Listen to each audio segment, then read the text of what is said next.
দিনটি ছিল ২৭ জুন ১৯৮১। তেহরানের আবুজার মসজিদে জোহরের নামাজ শেষ করে জনগণের সামনে দাঁড়িয়ে নিজের নির্ধারিত বক্তব্য রাখছিলেন সেদিনের তরুণ নেতা আয়াতুল্লাহ আলী খামেনি। হঠাৎ তার সামনে রাখা একটি সাধারণ টেপ রেকর্ডার বিকট শব্দে বিস্ফোরিত হয়। যখন ধ্বংসস্তূপ থেকে ওই রেকর্ডারটি উদ্ধার করা হয়, তখন তার ভেতরে একটি ছোট চিরকুট পাওয়া গিয়েছিল। তাতে লেখা ছিল, ফোরকান গ্রুপের পক্ষ থেকে ইসলামী প্রজাতন্ত্রকে উপহার। অর্থাৎ টেপ রেকর্ডারের ভিতরে লুকিয়ে রাখা হয়েছিল শক্তিশালী এক বোমা। সেই বিস্ফোরণের প্রচণ্ড ধাক্কায় খামেনির বুক, ডান কাঁধ এবং ডান হাত মারাত্মকভাবে ক্ষতিগ্রস্ত হয়।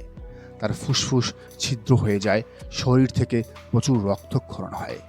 চিকিৎসকদের মতে সেই ভয়াবহ অবস্থা থেকে তিনি যে বেঁচে ফিরেছিলেন তা ছিল এক কথায় অলৌকিক। কিন্তু ডাক্তাররা কয়েক ঘন্টা ধরে জটিল অস্ত্রোপচার করেও, অপারেশন করেও তার ডান হাতের স্নায়ু বা নার্ভগুলো জুড়তে পারেননি। তার ডান হাতটি চিরতরে অচল বা প্যারালাইজড হয়ে যায়। একটু ভেবে দেখুন, একটি হাত চিরতরে অচল হয়ে যাওয়ার পরও এই মানুষটি শুধু তার প্রজ্ঞা আর এক হাত দিয়েই গত কয়েক দশক ধরে পুরো বিশ্বকে কাঁপিয়ে গেছেন। আয়াতুল্লাহ আলী খামেনি তিনি বিশ্বের একমাত্র ধর্মীয় নেতা যাকে টাইম এবং ফোর্বসের মতো বিশ্ববিখ্যাত পশ্চিমা ম্যাগাজিনগুলো বারবার বিশ্বের অন্যতম ক্ষমতাধর ব্যক্তি হিসেবে তালিকাভুক্ত করতে বাধ্য হয়েছে। তারা তাকে এমন এক ব্যক্তি হিসেবে বর্ণনা করেছে যার আঙ্গুলের একটি ইশারায় বিশ্ব তেলের বাজার এবং বৈশ্বিক ভূরাজনীতি রীতিমতো তোলপাড় হয়ে যেত। অনেকেই হয়তো তাকে কেবল একজন কঠোর রাজনৈতিক বা সামরিক নেতা হিসেবেই চেনেন, কিন্তু অনেকেই জানেন না যে আয়াতুল্লাহ আলী খামেনি ব্যক্তিগত জীবনে ছিলেন একজন বড় মাপের আধ্যাত্মিক সাধক বা আরিফ। তিনি ইসলামের অত্যন্ত গভীর আধ্যাত্মিক দর্শন বা ইরফানে বিশ্বাস করতেন। তার দর্শন ছিল স্রষ্টার সাথে প্রকৃত সংযোগ স্থাপনের জন্য শুধু বাহ্যিক ইবাদত নয়, বরং অন্তরের পবিত্রতা এবং দুনিয়াবি সব ধরনের মোহ ত্যাগ করা অপরিহার্য। চরম সংকটের মুহূর্তেও তার চোখে মুখে যে শান্ত ও ধীরস্থির ভাব দেখা যেত, আন্তর্জাতিক বিশ্লেষকরা মনে করেন এর পেছনে তার এক নিবিড় আধ্যাত্মিক চর্চারই সবচেয়ে বড় প্রভাব ছিল। আল্লামা দিলওয়ার হোসেন সাইদি এই খামেনিকে নিয়ে বলেছিলেন যে আমেরিকা এক সময় সব ধরনের খাবার দাবার দেওয়া বন্ধ করে দিলেও খামেনি বলেছিলেন, যে জাতি এক মাস না খেয়ে থাকার জন্য তাদের আল্লাহ তাআলা কর্তৃক আদেশপ্রাপ্ত, তাকে তোমরা আমেরিকানরা, তোমরা পশ্চিমারা খাবারের ভয় দেখাও, এর চেয়ে হাস্যকর আর কি হতে পারে? খাবারের ভয় দেখাও। যেই জাতির বছরে এক মাস না খাইয়া থাকা ফরজ, সেই জাতি তোমার খাবারের অপেক্ষা করবে, তোমার মতো কাফের।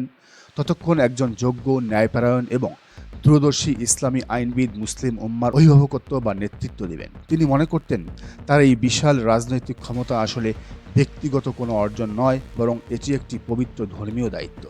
তার অসংখ্য অনুসারী দৃঢ়ভাবে বিশ্বাস করেন যে খামেনি আসলে তার দীর্ঘ শাসনামলে ইমাম মাহদির আগমনের পথটিকে প্রস্তুত করে গেছেন। আরেকটি বিষয় আপনাদের অবাক করবে, পশ্চিমাদের ছড়ানো প্রোপাগান্ডায় অনেক সময় দেখানো হয় যে ধর্মীয় নেতারা বিজ্ঞানের বিরোধী, কিন্তু খামেনি প্রায়ই বলতেন বিজ্ঞান এবং ইসলাম একে অপরের পরিপূরক। ঠিক এই কারণেই তার শাসনামলে ইরানে stem cell research, nano technology এবং মহাকাশ গবেষণার মতো অত্যাধুনিক খাতগুলোতে রাষ্ট্রীয়ভাবে ব্যাপক বিনিয়োগ করা হয়েছে, যা বিশ্বের অনেক রক্ষণশীল মুসলিম দেশে এখনও নিষিদ্ধ বা নিরুৎসাহিত করা হয়। কিন্তু খামেনির রাজনৈতিক জীবনের সবচেয়ে মাস্টার স্ট্রোক বা মাস্টারপিস বলা যায় তার দেওয়া একটি ঐতিহাসিক ফতোয়াকে। শিয়া সুন্নি দ্বন্দ্ব যখন মধ্যপ্রাচ্যকে ভেতর থেকে কুড়ে কুড়ে খাচ্ছিল, তখন তিনি একটি ফতোয়া দিয়ে সুন্নিদের অপমান করাকে সম্পূর্ণ হারাম বা নিষিদ্ধ ঘোষণা করেন। তিনি স্পষ্ট জানিয়ে দেন, শিয়াদের মধ্যে যারা সুন্নিদের আবেগ বা বিশ্বাস নিয়ে কটূক্তি করবে তারা আসলে ইসলামের শত্রু এবং তারা ব্রিটিশ বা পশ্চিমা গোয়েন্দা সংস্থার চর হয়ে কাজ করছে। আজ আমরা আন্তর্জাতিক রাজনীতি এবং ইতিহাসের এমন এক সন্ধিক্ষণে দাঁড়িয়ে আছি যা হয়তো আগামী কয়েক শতাব্দীর জন্য বিশ্বের মানচিত্র এবং ক্ষমতার ভারসাম্যকে নতুন করে সংজ্ঞায়িত করবে। গত কয়েক দশকের স্নায়ুযুদ্ধ, প্রক্সি লড়াই এবং ভূরাজনৈতিক দাবার চালের পর মধ্যপ্রাচ্যে এমন একটি ঘটনা ঘটে গেল যা সারা বিশ্বকে স্তব্ধ করে দিয়েছে। আমেরিকানরা ভেবেছিল তারা যদি ইরানের সর্বোচ্চ আধ্যাত্মিক নেতা আয়াতুল্লাহ আলী খামেনিকে শেষ করে দিতে পারে, তবে তারা খুব সহজেই ইরান দখলে নিতে পারবে। সাধারণত এই ধরনের হাই প্রোফাইল গুপ্তহত্যা, হাই ভ্যালু টার্গেটের উপর সামরিক অভিযানগুলো রাতের গভীর অন্ধকারে বা নিভৃতে চালানো হয়। কিন্তু গতকাল যখন প্রকাশ্য দিনের আলোতে আমেরিকানরা এই ভয়াবহ আক্রমণ চালালো, তখনই একটি বিষয় দিনের আলোর মতো পরিষ্কার হয়ে গিয়েছিল, তাদের হাতে নিখুঁত এবং মারাত্মক কোনো গোয়েন্দা রিপোর্ট ছিল। এই প্রকাশ্য হামলা আমাদের একটি রূঢ় বাস্তবতার সামনে দাঁড় করিয়ে দেয়। আজকের এই সাম্রাজ্যবাদী বিশ্বে আপনি আপনার নিজের সুরক্ষিত ঘরে বসেও নিরাপদ নন। শক্তিশালী সাম্রাজ্যবাদী পরাশক্তিগুলো চাইলে আপনার ঘরের ভিতর ঢুকে আপনাকে শেষ করে দিয়ে যেতে পারে। কিন্তু দর্শক, ইরান পৃথিবীর আর 10টা সাধারণ দেশের মতো নয়। ইরান সম্পূর্ণ ভিন্ন এক ধাতু দিয়ে গড়া। গতকাল প্রথম অ্যাটাকেই যখন আয়াতুল্লাহ খামেনির শাহাদাতের খবর ছড়িয়ে পড়ল, অনেকেই হয়তো ভেবেছিলেন ইরান এবার ভেঙে পড়বে, আত্মসমর্পণ করবে। কিন্তু বাস্তবে কি ঘটল? ইরান এক মুহূর্তের জন্যও থেমে থাকেনি। খামেনির শাহাদাতের কয়েক ঘন্টার মাঝেই তারা তাদের চরম প্রতিশোধ বা বদলা নেওয়া শুরু করেছে। পুরো রাত জুড়ে মধ্যপ্রাচ্যের বিভিন্ন প্রান্তে ছড়িয়ে থাকা মার্কিন এবং তাদের মিত্রদের ঘাঁটিগুলোতে একের পর এক নিখুঁত আঘাত হেনেছে। সাম্রাজ্যবাদী শক্তিগুলো হয়তো বুঝতে পারেনি যে কোনো বিদেশি শক্তির হাতে ইরানের মানুষ কখনোই নিজেদের বিলিয়ে দেবে না, কারণ এই আঘাতের পর ইরানের প্রতিটি মানুষ যেন এক একজন খামেনি হয়ে উঠেছে। এখন আমাদের খুব ঠান্ডা মাথায় এই যুদ্ধের পেছনের আসল উদ্দেশ্যটা বুঝতে হবে। এই নজিরবিহীন আগ্রাসনের মোটা দাগের টার্গেট বা লক্ষ্য মূলত দুটি। প্রথমত, ইরানের বর্তমান সরকারকে সম্পূর্ণরূপে উৎখাত করা বা রেজিম চেঞ্জ করা, এবং দ্বিতীয়ত বেলায়েতে ফকিহ পদ্ধতির শাসন ব্যবস্থার চিরতরে সমাপ্তি ঘটানো। আপনারা যারা জানেন না তাদের সুবিধার্থে বলছি, বেলায়েতে ফকিহ হলো এমন একটি ব্যবস্থা যেখানে রাষ্ট্রের সর্বোচ্চ ডিসিশন মেকিং বডি বা নীতি নির্ধারণী ফোরাম শীর্ষস্থানীয় আলেমদের সমন্বয়ে গঠিত হয়। আমেরিকা ভেবেছিল আয়াতুল্লাহ খামেনির শাহাদাত নিশ্চিত করার মাধ্যমেই তারা এই 2 লক্ষ্য অর্জন করতে পারবে। সামরিক দৃষ্টিকোণ থেকে এই দুটি টার্গেট হয়তো অ্যাচিভেবল বা অর্জনযোগ্য মনে হতে পারে, কিন্তু আসল প্রশ্ন হলো এই দুটি টার্গেট নিশ্চিত করেও ইরানকে হারানো বা নিশ্চিহ্ন করা আদৌ কি সম্ভব? ইতিহাসের পাতা ঘেঁটে দেখলে এর এক শব্দের উত্তর হবে না।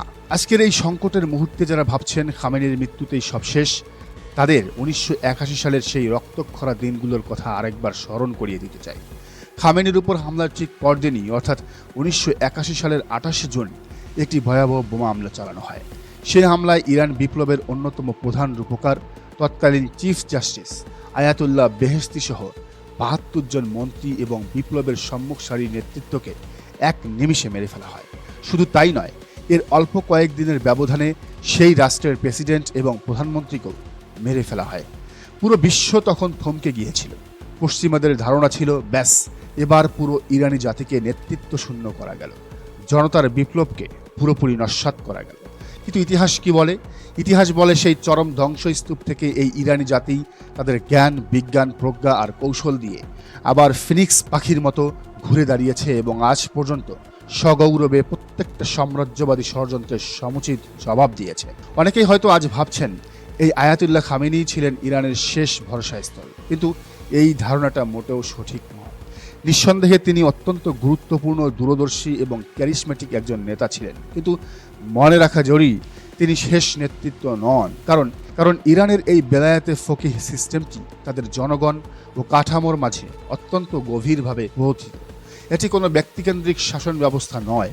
একজন নেতার পতনে হয়তো সাময়িক শোক নামবে, কিন্তু এই সিস্টেম নতুন নেতৃত্ব তৈরি করে ঠিকই লড়াই চালিয়ে যাবে। প্রজ্ঞাবান বিশ্ব নেতাদের চাইলেই বোমা মেরে চিরতরে মুছে ফেলা বা শেষ করা যায় না। তারা বেঁচে থাকেন তাদের আদর্শে, তাদের গড়ে তোলার অজেয় সিস্টেমে। বিনম্র শ্রদ্ধা, আয়াতুল্লাহ খামেনি। দর্শক, ভিডিওটি ভালো লাগলে অবশ্যই শেয়ার করুন এবং সাবস্ক্রাইব করে বেল আইকনটি বাজিয়ে রাখুন।